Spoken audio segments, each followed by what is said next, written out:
Olá pessoal, estamos dando início a mais um programa. Nossas ondas sonoras chegam até vocês através da rádio escolar do IFRN Campus Caicó ou do nosso canal no YouTube Ensaios de Física. Se você ainda não se inscreveu no nosso canal, fica aqui um lembrete, nos apoie com um joinha e compartilhe com o pessoal.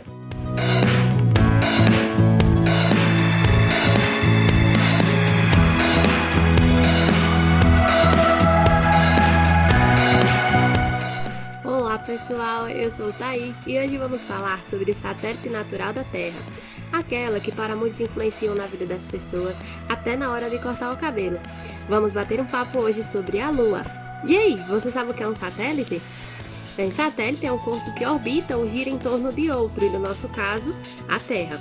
Então a Lua é um satélite natural que consiste de um corpo rochoso que tem quase um terço do tamanho da Terra. E a distância média da Terra à Lua é de 384.400 km.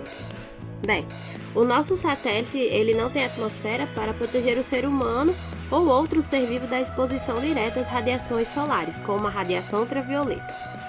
Na Lua não existe água e nem vulcões, porque ao contrário da Terra, a Lua tem a parte mais interna em estado sólido, ela não apresenta magma. Por não haver a atmosfera para defender a Lua de objetos do espaço, existem lá muitas crateras, geralmente formadas pelo impacto de corpos celestes rochosos no passado. Acredita-se que as colisões elas derreteram rochas e formaram larvas, mas elas esfriaram e hoje aparecem como áreas escuras na Lua, que os astrônomos chamam de mares lunares. Existem muitas hipóteses que tentam explicar como a Lua teria surgido. Uma delas propõe que a Lua teria surgido exatamente ao mesmo tempo que a Terra, a partir da nebulosa, e isso lá no momento que o Sistema Solar se forma. Já uma segunda hipótese afirma que a Lua se formou a partir de uma parte da Terra que teria se desprendido por força do movimento de rotação, ainda numa época em que a Terra era uma bola de magma em fusão. Ainda existe uma terceira hipótese que afirma que a Lua foi um pequeno planeta que passou perto da Terra e acabou sendo capturado pela força gravitacional de nosso planeta.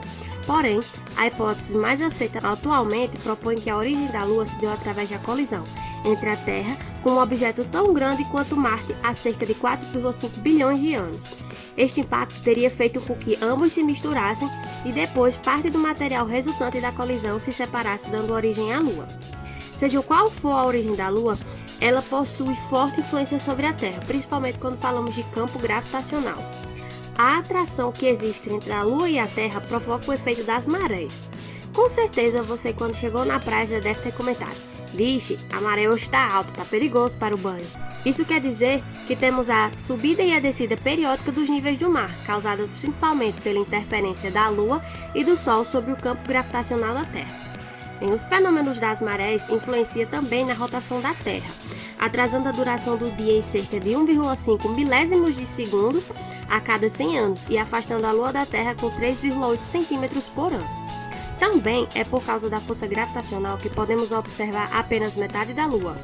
Isso faz com que os movimentos de rotação e translação da Lua sejam sincronizados de forma que a Lua esteja sempre com a mesma face voltada para nós, a chamada face oculta da Lua, que só pode ser estudada através das fotografias tiradas pelos astronautas que ficaram em órbita dela. A forma como vemos a Lua a partir da Terra é alterada de acordo com sua posição em relação ao Sol e origina o que chamamos de fases da Lua.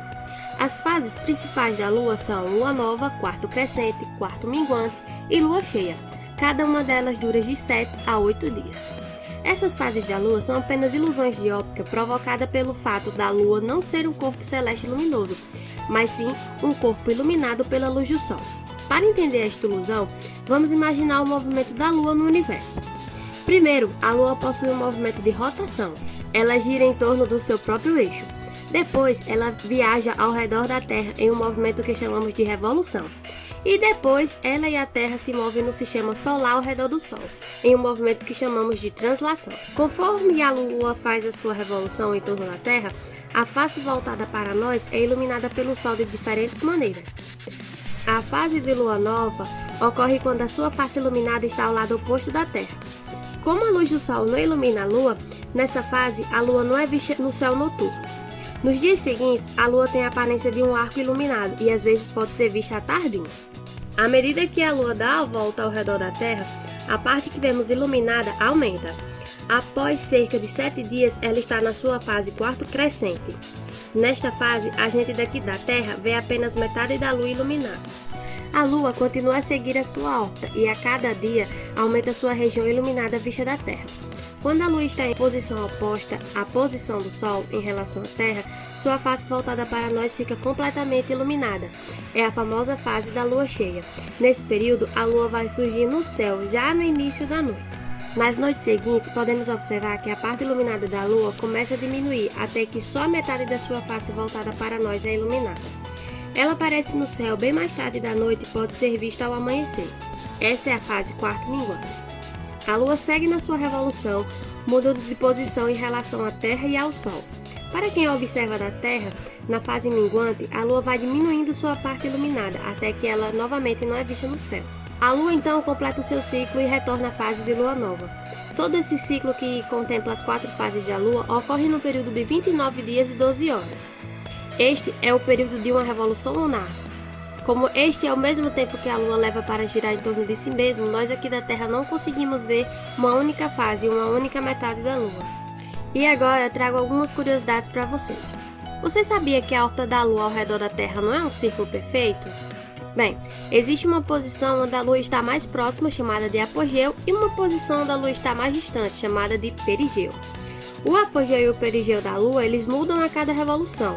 Com isso, a distância entre a Terra e a Lua oscila, mas existe uma distância média de 382.900 km entre eles.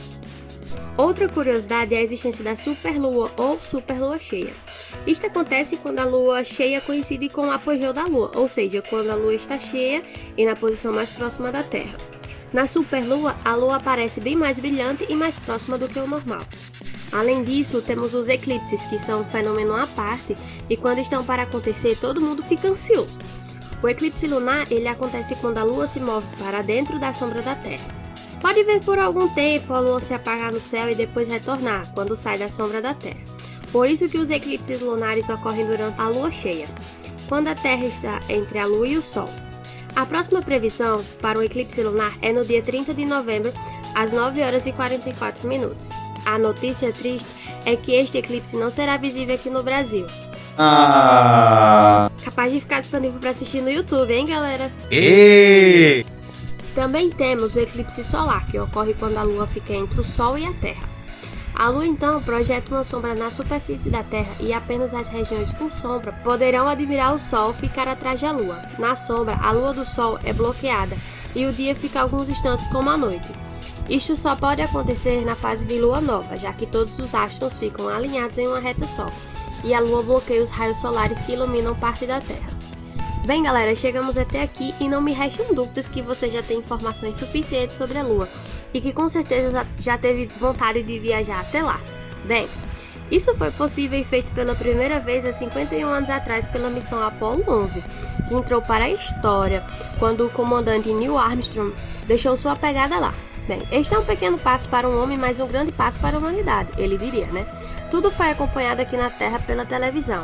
Era 20 de julho de 1969 quando astronautas americanos pisaram pela primeira vez no solo lunar. E mais de 600 milhões de pessoas acompanharam ao vivo pela TV, quase um terço da população mundial da época. Talvez você não saiba que a NASA, a Agência Espacial dos Estados Unidos, vem mexendo seus pauzinhos para levar a primeira mulher à Lua em 2024. Bem, foi anunciado os planos para uma nova missão à Lua, um pouso na superfície lunar que deve acontecer em 2024, na missão Artemis 3, terceira fase do programa Artemis. E você deve estar se perguntando, e por que o nome Artemis? Bem, na mitologia grega, Artemis era a irmã gêmea de Apolo, nome escolhido para a primeira missão que levou o homem à Lua. Logo, a NASA personifica a sua próxima expedição em solo lunar, que levará a primeira mulher e o próximo homem à Lua. Bem, a missão será dividida em etapas. A NASA vai lançar 2 testes de voo ao redor do satélite para verificar o desempenho, o suporte de vida e a capacidade de comunicação do foguete e da cápsula onde viajarão os astronautas.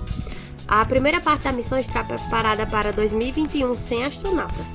Já na segunda etapa, chamada de Artemis 2, será com tripulação e lançada em 2023. Com isso, galera, o jeito é aguardar 2024 chegar para ver o espetáculo acontecer e finalmente com uma mulher fazendo selfie na Lua. Bem, galera, esse foi o nosso ensaio sobre a Lua. tratamos de muitas coisas, da sua composição, descobertas, fases, curiosidades, da primeira ida à Lua e a próxima ida marcada para 2024.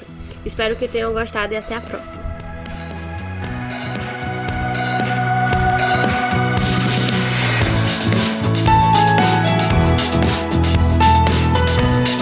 Então, galera, muito obrigado pela sua audiência.